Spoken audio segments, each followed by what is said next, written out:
Michael Tonsmeire, the Mad Fermentationist, joins me this week to talk about why homebrewers can get away with things that the pros can't. This is BeerSmith episode number 124.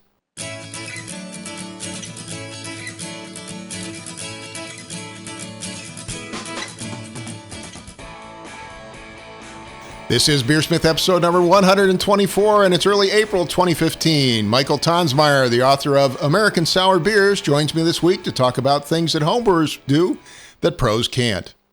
Thank you to this week's sponsor, Craft Beer and Brewing Magazine. Are you ready for the brewing experience of a lifetime?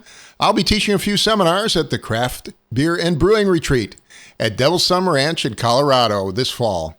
I hope you'll be able to join me. Craft Beer and Brewing is now offering 2 stunning brewing retreats. Check out all their amazing retreats at brewersretreat.com. Again, that's brewersretreat.com. And also Anvil, amazing kettles, burners, and accessories to help you forge the perfect beer. Anvil's a new line of brewing equipment from Blickman Engineering and endorsed by brewing author John Palmer.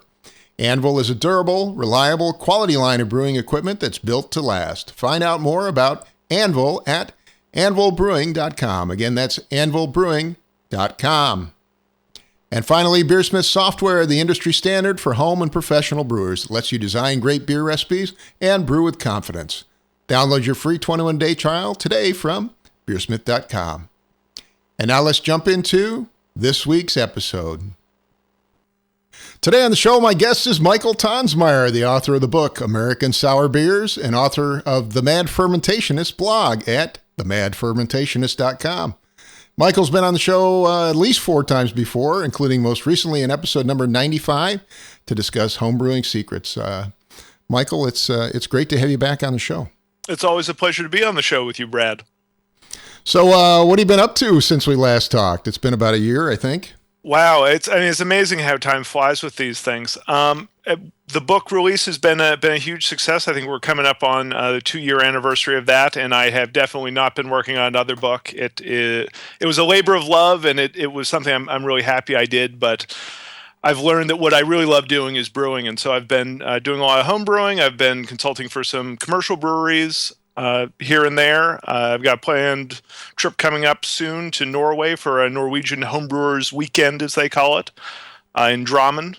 So some traveling, some brewing, and of course writing the blog and on the Brew Your Own advanced brewing columnist now too. So those. Oh yeah, I those forgot to mention busy. that. Yeah, you're a columnist for BYO. Yeah. Yeah, no, that's kept me on my toes, having to learn about new things, whether it's pouring beers on nitro or really diving into pH or kettle souring. Really interesting stuff that, I had that sort of really tight view on sour beers for a few years, and now it's nice to be dipping out into the wider world of beer and homebrewing. Yeah, which column are you doing? I end up doing several feature articles usually for them every year. Yeah, for a few years I was doing the same thing, and now I'm the advanced brewing columnist, so it's sort of a mixture. It had gone very, very technical before, and I'm trying to make it some technical, but also some sort of weirder, more fun ideas that maybe a newer brewer wouldn't want to dive into. The one I'm working on right now is about weird pumpkin beers, so sort of going beyond that amber 5.5%. Looking at pumpkin stouts and pumpkin sour beers and weirder ideas that maybe don't fit the conventional notion of what a pumpkin ale is. That's awesome. Yeah, I had a pumpkin stout last fall. It was really good. Yeah, to me, it's such an easy idea. It sort of fits in that Starbucks pumpkin spice latte thing, the roast to cut through all of the spice and something else going on rather than just spices and caramel malt. Well, Michael, you sent me one of your new presentations entitled Embrace Homebrewing, where you talk about doing a lot of things that really only homebrewers can do. Can you tell us a little bit about it? Sure. This is a presentation I worked on. I was out at Hoppy Halloween, which is a Fargo, North Dakota sort of regional event where they have a homebrew contest and they have a dinner and they have speakers and all that. I felt like I'd sort of said the same thing about sour beers probably too many times, and it's on YouTube somewhere, and so I thought I needed some new material. And what I struck on was this idea of talking about what homebrewers ought to be excited about and thankful for. I think as homebrewers, so often we can get this mindset where we go, commercial breweries get to go to Yakima to pick out their hops. Commercial breweries get these big temperature-controlled tanks. Commercial breweries can get 95% extract efficiency. Commercial brewers, and on and on and on. And there are so many things that are either very difficult or impossible for a commercial brewery to do that homebrewers can do easily. And we'll get into all these things, but I mean, part of it is the economics of it. Part of it is that you don't have to worry about, marketing your beer, selling your beer, getting enough ingredient to make 300 barrels of something. If you can get enough of something, make 1 gallon, go for it. Even if it's part of a larger batch. Awesome. Well, you start by talking about blending beer, including wine and spirits. What are some of the possibilities here, and why is this so hard for commercial brewers? Yeah, I think a big reason that we always hear about brewers doing a bourbon barrel-aged imperial stout or a wine barrel-aged saison is that and again, this is mostly referring to America. I will direct foreign listeners to their own local laws. But in America, the Tax and Trade Bureau, the TTB, says that you can't blend in any beverage which contains alcohol. So you can add vanilla extract if you're a commercial brewer, but you can't add bourbon. And as a home brewer, I say, why not just add bourbon? If what you're looking for is bourbon character, add the bourbon directly. There's no reason to soak some oak cubes in the bourbon and use it as sort of a middleman to transfer that bourbon into the beer. If what you want is bourbon, add bourbon. And this is easy. You can do it just to taste. I've gone as low as even just maybe 1 ounce in a gallon, as high as 2 or 3 ounces. At that level, you're not really fortifying the beer so much. You might be adding 0.5% or 1% alcohol, but it's getting you the flavor a lot more. If you need some additional wood character, you can you can age just on steamed or boiled oak cubes too. Similar story with wine. A lot of commercial breweries do beers with wine grapes, where they get a couple 100 pounds of really good grapes from a local vineyard. Sadly, as a home brewer, it's very difficult to get high quality wine grapes. The best wine grapes are often going to make good wine. They're not willing to sell them out the door. If you're a home winemaker, you might be able to buy a box with 20 or 50 pounds of grapes. But as a home brewer, if you just want a few pounds, the best option really is to find a wine that you enjoy. And again, this is really controlled. You can take the beer that's fermented out. Even, hey, if you're kegging, keg that beer, get it carbonated, and then blend it to taste with a couple of different wines. Try out, in that Belgian triple, is a Riesling going to be better than Sauvignon Blanc? Is something from New Zealand that has a lot of big, bold grapefruit zesty character going to be better than a real minerally one from France? It really doesn't take a lot. About one bottle of 750 of wine in 5 gallons of beer is about the right level for me if I want to taste the wine, but not have it taste like wine. But you can always mix it in the glass too when you're serving too. Right? Oh, and I that's what I did for a long time before I did this. It's just a fun way. Hey, and I'll do the same thing with a lot of things I have around. Have a little bit of coffee left at the end of that pot, from your morning coffee. Hey, it's late afternoon and you're looking for a pick-me-up, add an ounce of coffee to that stout you have on tap and see if that beer with a little coffee add maybe is in the right direction. And that's certainly not how I would go about adding coffee to a whole beer. I'm not going to use old, cold, stale coffee, but it's enough to give you an impression of what's going on. And same thing, you open a bottle of wine and you were, interested in the flavor. Hey, I wonder how this would be in an IPA. I wonder how this would be in a Belgian quad, maybe something that's a little less traditional, something that you can experiment with.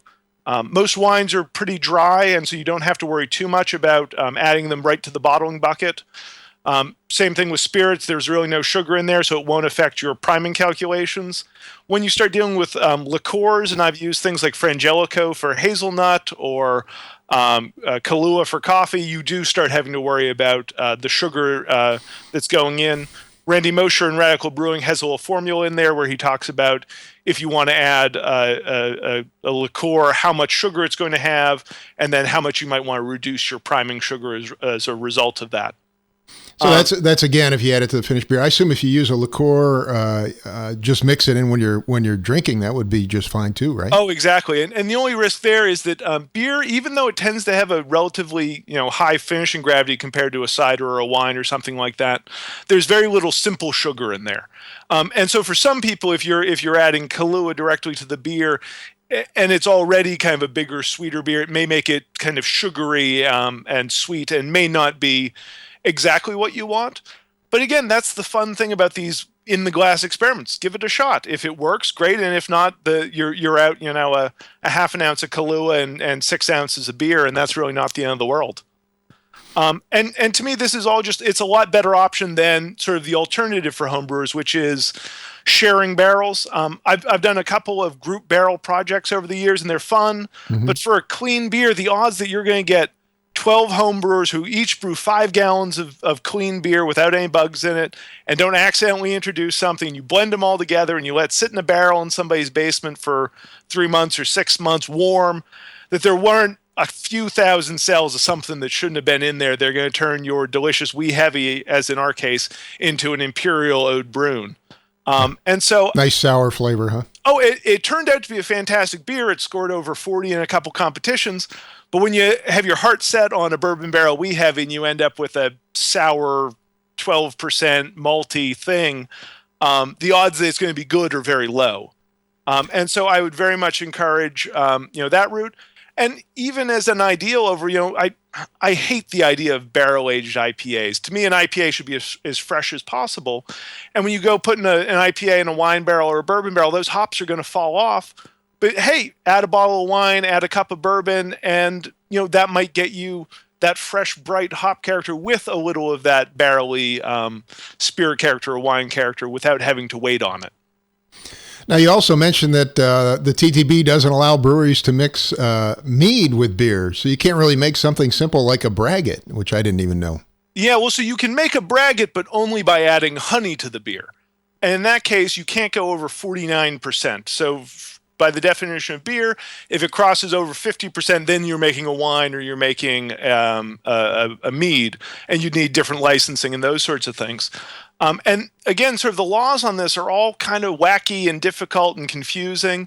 But as a homebrewer, you don't have to worry about you are completely out of the realm of the TTB. As long as you aren't, doing hot distillation at home, that becomes an issue. Which is illegal in all 50 states, I'll mention. As long as you're not making it for fuel or distilling water or whatever. But as a homebrewer, all these things are completely legal. You don't have to worry about them. It's a labeling, it's a taxation issue, it's all those things. So you don't have to worry about it. So if you make a mead separately, you could blend it in to taste with a barley wine or a stout or an IPA or whatever you wanted. It's all these kind of tricky areas that commercial breweries have to worry about, that you can just blend to taste. If you have that wine in that beer so that mead in that beer, and the best ratio for you turns out to be 55% mead and 45% beer, that's fine. That's all you have to worry about is your palate. You don't have to worry about how it's going to look if you were ever to be audited by the TTB, or how it would look on the label, or if you have to fudge something or all that.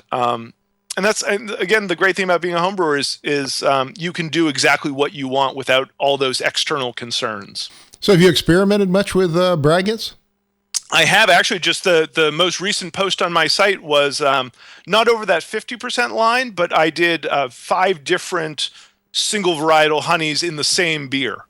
About 30 or 35% of the total fermentables.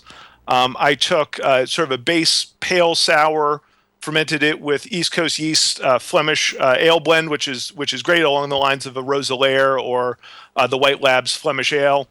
Nothing that's going to get too funky. And then after primary fermentation, I put them into 5 1-gallon jugs and added blueberry honey, raspberry honey, acacia honey, gallberry, and sourwood. And these are the sorts of weird, great honeys that, as a giant, Sierra Nevada, as powerful as they are, cannot scare up 50,000 pounds of gallberry honey. That's probably 10 times, the national production of it. But that turned out to be one of my favorites. It has this subtle, almost herbally kind of undertone. And it was fun getting to try those beers side by side in a way that really brings out, that highlights the differences.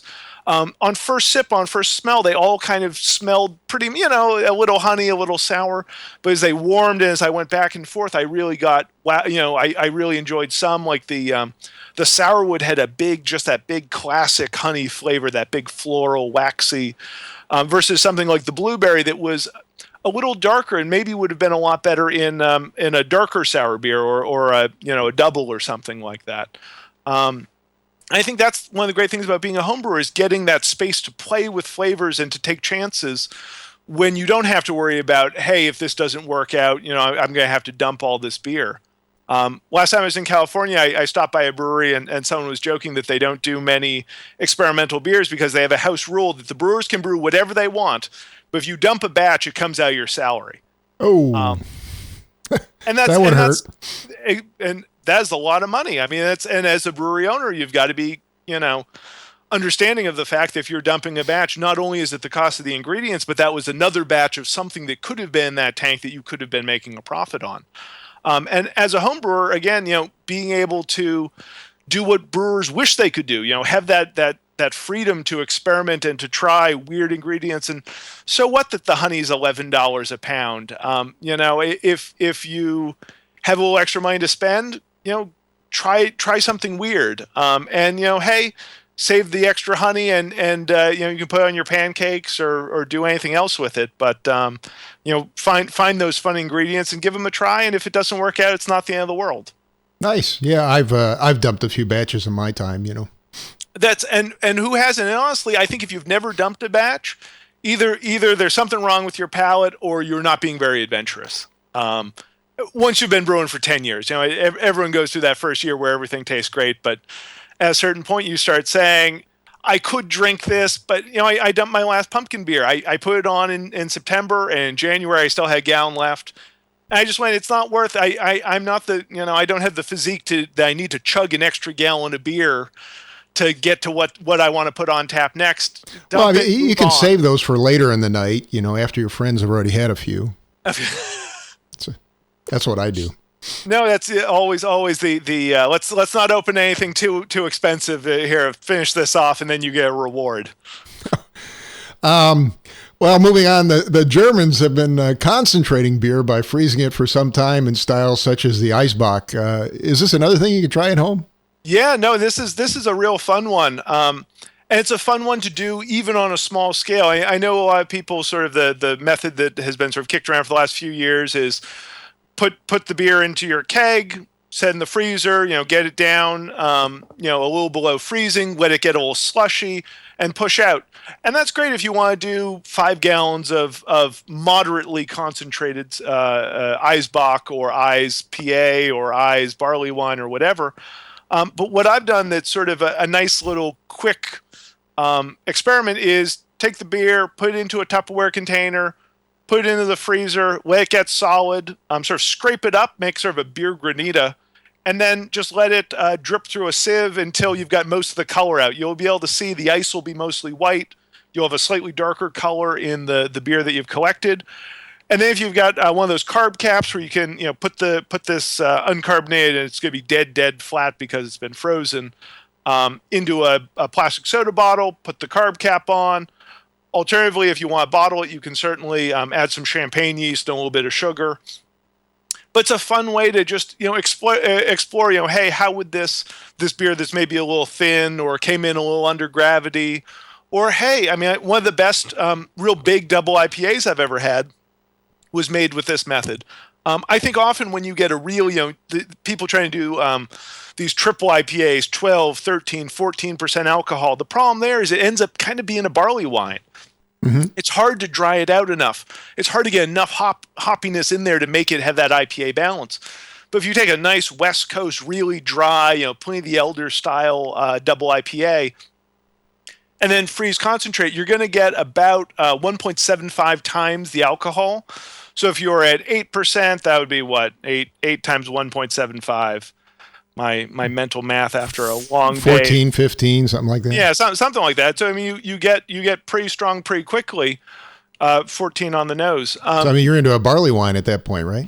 but it's got that balance that you'd expect from a double IPA. It's not going to have as much sweetness as a barley wine would, and because you didn't ferment it at that very high concentration, it's going to be a smoother fermentation character. It's not going to have any sort of hot character. You're not going to have to age it a bunch of time, which with a double or a triple IPA is going to knock down the hop character.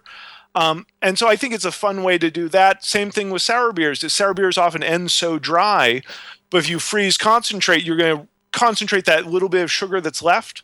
And when I ran a friend of mine, AJ DeLang, who was one of the chief editors for the Water Book, who's one of the most intelligent brewing chemist minds that I know, did the full, he distilled off the alcohol in his home rig for the American Society of Brewing Chemists alcohol test, and ran through his Anton Par gravinometer. And he found that while I had 1.75 times more alcohol, I had about 2.1 times more sweetness. So you're going to get more sugar than you're going to get alcohol, and so it's going to tend. So if you're going to do this, where you're going to concentrate a beer by freezing, you really need to plan it ahead and make sure the beer balance remains proper when you're done, right? Oh, you certainly can. But again, you can do this with a liter of beer, and so the worst that happens if this doesn't work out with that little test batch is you lost a liter of beer and you had an interesting experiment. But yeah, that's the common suggestion is, particularly for like an Eisbach, you don't want the base beer to be too malty, because the maltiness and the sweetness and all of that is going to get concentrated along with the alcohol. And so generally you're going to want a beer that's maybe a little more attenuated, a little milder in character, that then you're going to sort of intensify. Cool. Well, it appears the TTB even says you have to use a certain minimum amount of hops in beer, yet beers were made for hundreds of years with no hops, right? Yeah, and that's sort of the key, is what beer was when a lot of these regulations were written. What isn't what beer was a long time ago, and isn't what beer is today and will become. They're very loose and lax on these regulations. They say 7.5 pounds of hops for 100 barrels, so that's 3,100 gallons. That's not a lot of hops, and if you really want to, you could dip them in for 8 seconds and then pull them out. Yeah, I mean, usually you talk about pounds per barrel with commercial brewing, right? Oh, exactly. I mean, and some of these beers, I mean, there are now beers that are being dry hopped at 5 or 6 pounds of dry hops per barrel. And so, they're putting in almost the minimum amount for 100 times that just in the dry hop. But again, this is just a nice opportunity to talk about not necessarily sticking with what commercial breweries are doing. I think homebrewer, to me, what I want to homebrew is those things that I can't get for a reasonable price at all or regularly from the store. We're getting to that point where there are a lot of great IPAs out there. It is hard to go to a store and not have a choice of 10 really good fresh IPAs, or go to your local bar, your local brew pub, or your local tasting room for a brewery, and not have the pick of the litter when it comes to a Mosaic IPA, a Citra IPA, a Centennial IPA, one with Belgian yeast, with a white one, a black one, a red one. And so while I love brewing IPAs, I love the freshness that you can get, I like brewing sort of weirder stuff too. And this is one that's, again, a really fun place to experiment. You can go to your local spice store, your local tea shop. Hopefully someplace, I love Penzeys Spice Store because they have little jars of all the spices. Go there, open them up, smell everything, think about what flavors might go together. And then when you have a beer ready, you can just dose in a tea or a tincture. Example, I did a completely hop-free beer a few years ago. Real simple, pale, little bit of wheat. And I made teas with jasmine, hibiscus, lavender, heather, and just sort of dosed them in slowly to samples, tasted them, figured out, okay, I think that the heather and the jasmine go together, the hibiscus and the jasmine go together, dosed them to taste, then scaled that up, dosed both of them, and bottled it. And so I had 2 different weird flavored beers from one batch, and it's really been interesting watching them as they've aged, watching them as they've changed. And these are the sorts of things, too, that we can get into foraged beers. We can get into all sorts of other areas that commercial breweries have a hard time getting to. Anytime a commercial brewery wants to make any beer that doesn't have traditional beer ingredients or beer process, they have to file a special exemption with the TTB to explain what they're adding. They have to explain how it's being marketed. They have to have the label, all that stuff. As a home brewer, as long as you're being safe and you know what you're picking if you're foraging it, and you know if the herb you're getting from the Chinese herbalist or from the local co-op is safe. And particularly, there are a couple of them particularly dangerous to pregnant women, even above and beyond the dangers of alcohol. There are dangers with some of these, like grapefruit. If you're using a bunch of grapefruit with medicine, if you're on a prescription medicines, that's something to look into. Again, all these things are worth considering, but the final message is be safe. And there's often not. There was a good reason, at least in some case, that this law was enacted, and so to be careful of exactly what you're doing and who you're serving it to, and letting them know exactly what's in there. But as long as you do that, you can have a lot of fun. I did a Gruit IPA, as I called it, a India Pale Gruit, where rather than adding any hops, I used grapefruit zest and blue spruce tips. So again, getting those flavors that you might expect from an IPA, but without any of the actual hops, the citrus, the pine.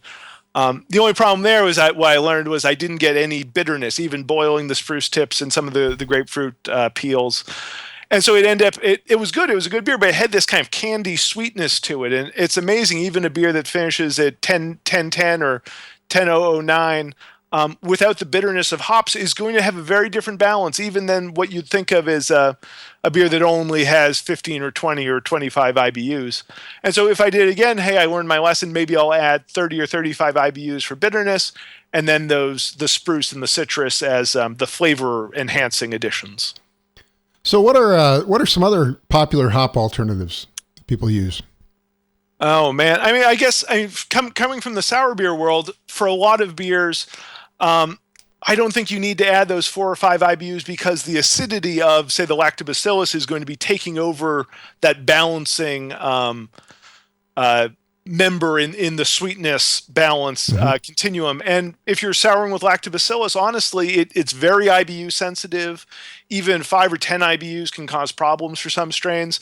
I'd leave the hops out entirely. I did a beer last year that one of my favorite batches was a super apricot-y sour beer. I just didn't add hops. I actually was half of a larger batch. I brought it up to a boil. I ran off the part that would be soured, and then the rest of it got boiled and turned into an IPA. Yeah, the other alternative, I think Michael Dawson talked about this at the show from NHC last year on sour beers, and he what he does is he actually takes the hops and adds it after he's added the lactose. So he boils the wort, ferments it with just lacto, then adds the hops, and then ferments it out. And that's not quite what I did with this one. With this one, I never reboiled it, but I ended up dry hopping it. So I got the big, bold, fruity Citra and Amarillo dry hop aroma to go with the apricot, but without it getting in the way of the hops. And actually, I'm signed up to talk about hoppy sour beers at the National Homebrewers Conference in Baltimore this year. So, oh, nice. Diving into that, and since it's pretty close to Washington, D.C., I'll actually be brewing some samples for once to bring, rather than showing up empty-handed and getting booed. Yeah, bring a lot. Some of the sessions are getting pretty big now. I told them that I only wanted to do one session because I was going to brew for it. So of course they put me in the 900-seat grand hall or whatever. Yeah, same thing for me. I think they're all 900-seat halls. That's just the standard these days. It should be a lot of fun, but to me that's this great fun idea of balancing the fruit, because all these hops are so fruity now, and balancing them with acidity rather than bitterness, and figuring out, as you were talking about, the timing and exactly how you do it. Do you age the beer for a year and get sour and funky and then dry hop? Do you sour it and then boil it and hop it then? Do you do 100% bread IPA and then blend in a super sour beer to get the acidity? It's one of the more sort of fun and interesting areas, I think, for homebrewers right now. Well, moving on to another topic, you have a section entitled Embracing Inefficiency, where you talk about homebrewers doing many things that really aren't commercially viable. Can you give us a few examples? Sure. I mean, I think one of the keys to being a homebrewer is figuring out what your priorities are. I think everyone starts with a pretty basic kit and some extract beers. And then I moved on to kind of a thrown together, it just seemed to make sense system. Piecemeal. I need a bigger boil kettle. I'll get that. My smaller boil kettle will become my hot liquor tank. I'll mash in a cooler, and it worked well, and the beer was good. But eventually I said, hey, I really need to make brewing fit with my goals. And my goals are, I don't need it to be really fast, but I want it to be mostly hands off. I don't want to have to be hand holding. My old system, I was using a measuring cup. I was scooping 180-degree water directly out of the hot liquor tank and pouring it onto the grain to sparge. And it became this. Nice. It wasn't that long. It was probably 5 hours or 5.5 hours from start to finish to get 5 gallons. But just it was such a pain and paying attention. And so what I did was what do I want? I want hands off. I want quality over efficiency. I don't need 95% or 90% or even 80% extract efficiency. As a home brewer, that's the difference between 10 pounds of grain and 11 pounds of grain. And honestly, I'd rather have an easy day than I would save $1 on base malt. I would much rather, get 70 or 75% efficiency consistently. And so what I end up with is I call it minimal sparge. So essentially I take about 85 or 90% of the water I need for the whole batch. I mix it with all the grain at the mash-in temperature. I have a pump that recirculates for me while it's running. After about half an hour, which is plenty of time for conversion in most cases, if I've got a lot of wheat, unmalted wheat or unmalted oats, I'll give it a little extra time. If I'm using Munich malt or something that's very low in the diastatic enzymes, I'll give it a little more time. But then I'll just start running it over to my boil kettle, and when I start seeing the top of the grain bed, I throw in some cold water. Whatever the rest is, that rinses out the little last bit of the sugars. It helps to cool the grain bed down so that by the time I'm done running out, I've got the grain bed already cooled down, and I can dump it out and get rid of it and dump it on the compost or dump it into a trash bag or whatever I have room for. And then the rest of it gets boiled. And so I've only got 2 vessels, and that cold water just is thrown in there directly from the water filter. So, you're almost doing a brew in a bag type concept, really. Exactly. Using almost a full batch sparge, right? Exactly. So but it's somewhere in the middle there. It's not quite brew in the bag because I'm recirculating. I don't have a bag. It's not quite batch sparging because I'm actually just putting the water on top and letting it run through kind of like a fly sparge. But honestly, I don't think much of that water is really making it. I probably have a gallon of dead space. I'm only adding maybe 3 gallons at that point for a 10-gallon batch. So maybe only a gallon or 2 if it's making it to the kettle. But it works for me. And it met my priorities and my the space I have and the money I wanted to spend on the system and all those things. So I'd tell homebrewers to look at, do you want it to be simple? Do you want it to be quick? Do you want it to be delicious? Do you want it to be inexpensive? Do you want it to be finely controlled? Do you want it to be consistent? You can't have all of those things. If you want a lot of automation, it's not going to be cheap. If you want it to be quick, you might have to sacrifice some expense, those sorts of things. And figure out what works best for you and for your setup and what's going to make homebrewing fun, because this is a hobby. And to me, it frees up time to talk about and to think about what I really think are the important bits. So rather than having to deal with treating the mash water and the sparge water separately, I can just treat it, hit my pH, take my pH readings, deal with adding the minerals I want to once.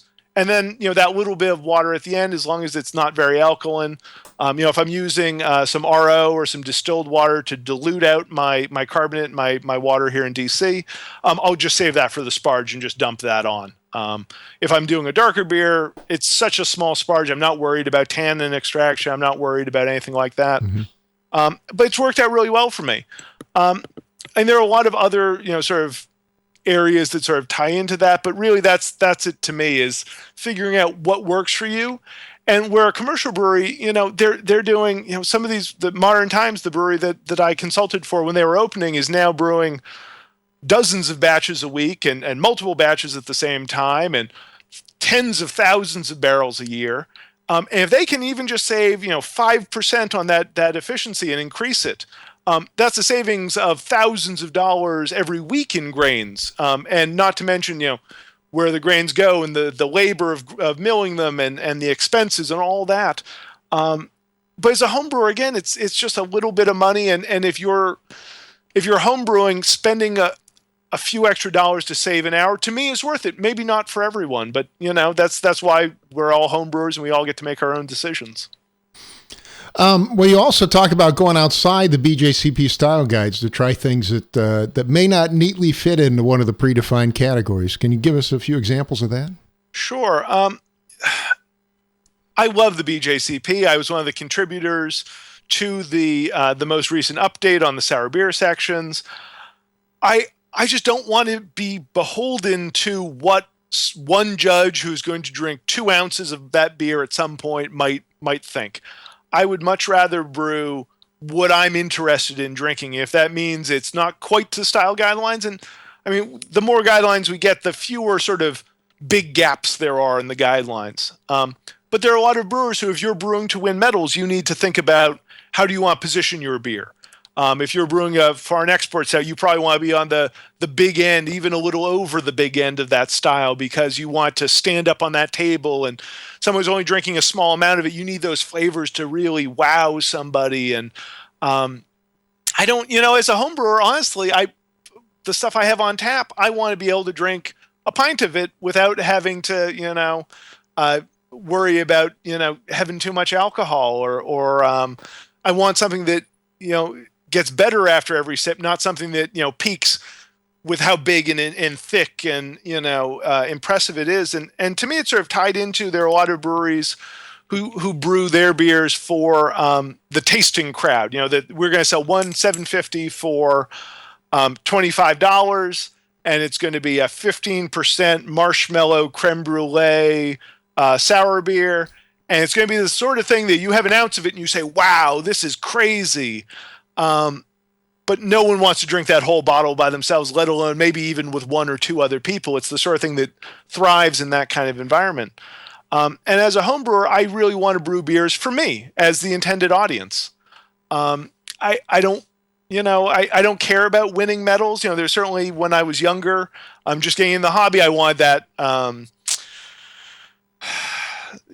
that recognition or that endorsement that, hey, my beer, got a gold medal, and I won a few, but I've never been big on making beer specifically for a contest. I'd much rather brew what I want to drink when I want to drink it, and then, hey, if this happens to fit a guideline pretty well, or my friend who's a grandmaster judge thinks it might do well, okay, I'll put it in, but that's not who I'm brewing for. I'm brewing for me. I'm brewing for the ingredients that, I can get there, the best ingredients. I'm brewing for what I'm hopefully going to be in the mood to drink when the beer's ready, all those sorts of things.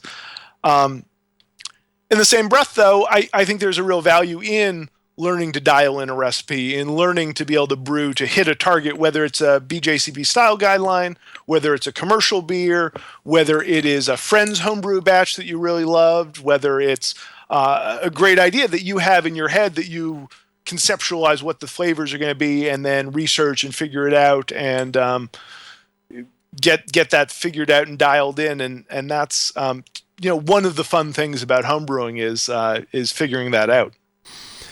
Well, related to that, another cool feature is, with homebrewing, you don't really have to worry much about the cost of the ingredients, and that lets you do things that really don't fit in the style guides, or may not be commercially viable, or may not even be commercially, acceptable really to the market. No, and this is, I don't want to belittle anyone who is homebrewing because they can save a few dollars. I don't think it's probably the most efficient way to save a few dollars. Probably getting a second job and buying a case of beer with the money you get from that second job is a lot more efficient, even close to minimum wage.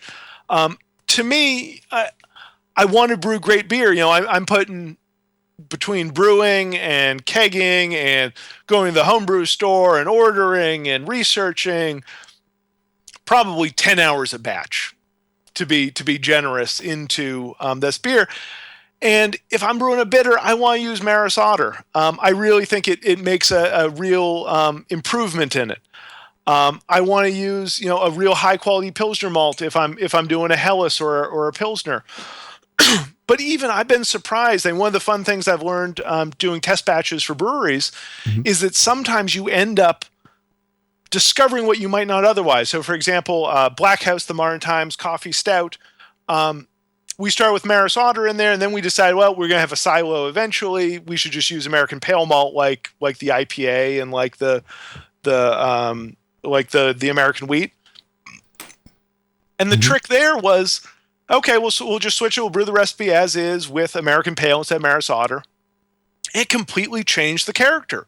Even though we had 5 specialty malts and coffee and an English yeast and all this stuff, when we had the Maris Otter in there, it had this depth. It was mocha, coffee, chocolate. And when we switched it to American Pale Malt, it went to just being kind of pure, raw coffee.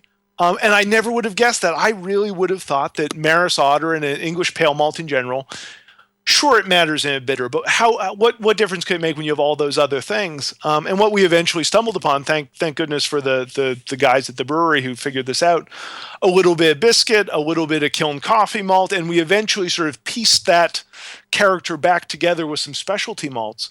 But it would have been a lot easier as a home brewer just to stick with Maris Otter and have a great beer and spend an extra $3 a batch, which ends up being an extra 5 cents a pint or whatever it is. So I would definitely say focus on using quality ingredients, and certainly try the cheaper stuff. And honestly, an IPA, I think domestic 2-row is great when you want the malt to stay out of the way. But for those beers where you're showcasing base malt, use a great base malt. Same thing with specialty malts. When you talk to commercial brewers, they don't talk about adding roasted barley. They talk about adding Briess roasted barley. When you don't talk about Caravienna generically, you talk about Franco-Belge Caravienna, because these are malts from companies that have different processes, different targets. Briess roasted barley is only 300 Lovibond. A lot of other breweries, a lot of other maltsters, when they talk about roasted barley, it's 500 Lovibond. So be really specific with what you're using. Don't just go to the homebrew store and get something from a generic bin. Ask what's in that bin. What crystal 60 is it? And I think that would really help to learn, where those flavors are coming from, and maybe when it's worth spending a little extra money to go out of your way for a particular maltster's version of something. Similar deal with water profiles. There's only so much you can do with adding salts and adding acids. I dilute a lot of my batches with distilled or RO water from the store because I want to lower that carbonate. If I have a really pale beer, I don't want to have to add so much lactic acid that becomes a flavor issue. I want it to be light and crisp. And when you have too much carbonate, it gets in the way of that crispness. You get sort of a dull kind of beer. And same thing, if your water has too much sodium or too much sulfate or any number of other things, going to that little extra effort to find the store where you can fill up those 5-gallon jugs with RO water really can make a big difference in your beer. I'm a big fan of what the Brewlosophy guys are doing with their split batch experiments. And it's amazing. There are all these things that you would think would be significant. I actually participated in a fermentation temperature experiment where they had lagers that were fermented at typical temperatures at 65. I couldn't tell the difference. Very few people could, but their water treatment ones, almost all are significant. And so I really think water is a huge, important thing. I also waste money. I brew batches that are too big. When I started, I had 6-gallon carboys, and I'd get 5 gallons in there, and I'd have a blow off, and it'd be a mess. I'd end up with 4.25 gallons. I have 8-gallon fermenters. I started with the 8-gallon sort of big wine buckets. Now I've got some Speedale. I think they're 7.9 gallon, but I can make a 6-gallon batch. And I can leave the trube behind in the kettle, and I don't have to worry about tilting the fermenter and getting every last ounce out of the fermenter and possibly getting yeast sucked up or oxygen in the line. I can get my 5 gallons out to fill the keg. The rest of it gets dumped, or the rest of it, maybe I rack it into a growler or a 1-gallon jug if I have enough of it. And then that's where I can do a weird dry hop, or, hey, my mulberry tree in the backyard is producing a lot of fruit. Why don't I throw 3 pounds of mulberries on this stout just as an experiment? And if I have more losses than I expect, I still get my 5 gallons out of it, and I don't have to worry about it. Sure, is it a little inefficient? Sure, are you using a little more malt, a little more hop, having to build up a little more yeast? But to me, it's worth it not to deal with the blow-offs and the coming in under target volumes and all that stuff. It works for me, but again, if you're really trying to get every penny out of that system, then by all means, again, maybe get the bigger fermenter, but brew 5 gallons of wort and know that you'll get 4.5 out of it rather than the full 5. Great time to be a home brewer. Well, there is one area that you mentioned at the very end that's important to learn from professional brewers, and I wondered if you could talk about that. Sure. I think while we all sort of idolize commercial brewers, and it's so much fun to go out to go to the local brewery and try something fun, I think so many of us get hung up on the practical side and not sort of the business side of things. Commercial brewers who do really great stuff, and I think particularly in this saturated market, and this is something I try to impress on all of the breweries that contact me, specialize. We've got 3,000 something breweries now. You don't need to be everything for everyone. If you're a brew pub or something like that, I understand having a range of beers. But most commercial breweries, we don't need another brewery that makes a bourbon barrel imperial stout and a pilsner and has a sour program and does chocolate peanut butter cup porters and does Belgian. Pick something if you want to really be great, whether you're a commercial brewery or a home brewery, and really dial that in. Get your system to match that. Figure out how your water works for it. Really learn the ins and outs of all of the lager yeast or all of the hops or all of the malts that are in that sort of general category. And some of the European brewers, Cantillon or Val, Weihenstephan, Pilsner Urquell, they really don't brew many beers. Orval and Pilsner Urquell really just brew one beer each. Cantillon brews one base lambic, but then they flavor it and blend it in a variety of ways, pretty much, other than some the Zwanza, the one-off annual batches. But I'm not necessarily saying that. I like the model a lot of these American breweries are taking, places like Jack's Abbey in Massachusetts that does all lagers. They do a Berliner lager. They do a 15% imperial barley wine lager. They do a Baltic porter with peanut butter and jelly, but they're learning about lagers and lager yeasts and lager flavor profiles. You can also take a more sort of esoteric view. Someplace like Crooked Stave, everything they do is sour and funky. They do a huge range of beers, but they're all in these sort of categories. I realize this is hard, and honestly, I don't do a great job of this as a home brewer. I'm always interested in what the new, next, interesting, whatever thing is. But again, if you want to be really terrific at something, it's practice, it's repetition, it's learning the ins and outs of a particular style, of a particular category of beers, and in that way, figuring out, really what works for you and your flavor palette and your local water and the ingredients you have access to, trying all the different available English strains. And these days, it's hard to keep up with ingredients. I mean, every time I turn around, there's a new yeast lab with 15 new strains. There's 3 new hops, that are widely commercially available, it seems like, every year. Maltsters are trying to get in on that too. Whether it's particular varietal malts or whether it's new processed crystal malts or whether it's new smoked malts or whatever it is, it's no longer can you sort of keep up. And I think I think that it also then comes down to marketing. I mean, I think one of the things that really helps me, I'm the guy who does sour beers. And so when I'm at a homebrew club meeting or I'm somewhere else, I'm sharing my sour beers, people know that they should expect great things from me, and to weave that story and don't tell people, oh, this is my English brown ale. Say, hey, this is an English brown ale. I was trying to recapture, when I had Newcastle brown ale when I was 19. It was so rich and it just so different. It had this toasty and roasty. But when I go back to taste that beer, it's not what I remember it was. I don't know if they have changed or I've changed.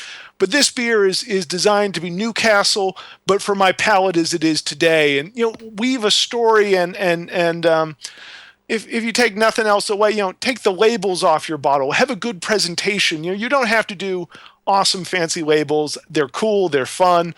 But at least have that limited level of professionalism, to put it another way. Nothing says I'm concerned about the quality of your beer. To me, like, you have a label that's half falling off and your cap seems to have been reused from a previous batch. If that's the sort of effort that went into the outside, what sort of effort's going on to the inside?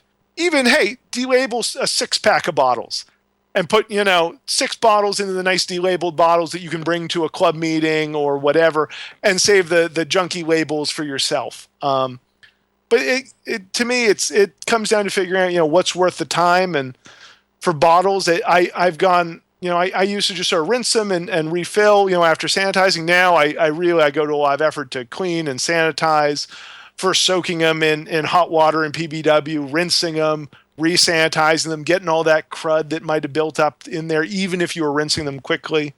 Coming up with fun names for beers is great. I mean, all that stuff, it's more than just, and it's sad. I sort of wish that beers could be judged solely based on the quality of the beer in the glass, but there is an inherent, you judge with your eyes, you judge with your mind, and a lot of that starts before the beer ever touches your lips. And giving your beer the best chance to be appreciated sometimes means pulling those other strings.